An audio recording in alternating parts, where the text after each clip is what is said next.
I'm Duncan McFarland.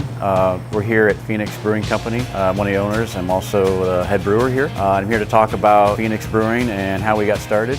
We got some beers here to talk about. We started in 2014. The building that we got into here is the former mortuary. So with that in mind, a lot of the beers that we've named and styled are based on that background, cemetery, mortuary background.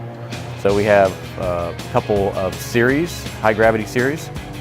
Two of those series, we've got one of each here from the two series. We've got one beer from each series. This is the Black Aggie. It's a Russian Imperial Stout. It's 10% and it is part of the Cemetery series. We have 3 beers in that series. This is the one we have right now. And the other 2 are the Santa Muerte Spiced Chocolate Stout and the Mary Jane Chai Baltic Porter. And the other beer we have here is the Embalming Fluid, is an Imperial Double IPA, 8.2%, 100 IBUs, very tasty, citrusy. It is part of the Mortuary series. 2 other beers with that. The Undertaker Red Imperial Stout. So yeah, we also have a Toe Tag Triple, Belgian Triple, which recently won an award in the World Beer Awards. So we're happy about that. There's a building next door that was part of the, where they made the caskets, and they also made furniture, and they had a furniture showroom. The building that we're in was built in 1914. It was a separate structure, and it was built entirely just for the mortuary itself. They went into a new business. The original business was the Schreier family business, which was casket manufacturing and furniture manufacturing. That was the late 1800s. But the building that we have here was built in 1914, and it's been abandoned for 85 years before we got into it. We ended up opening in 2014.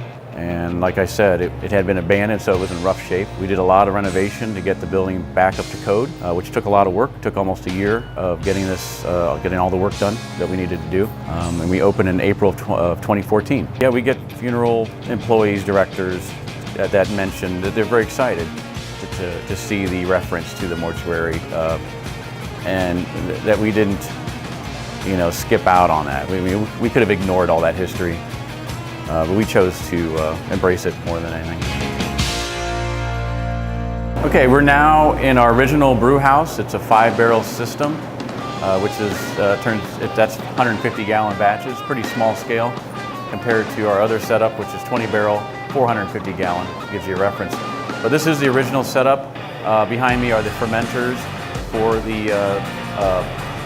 the system down here at the Phoenix.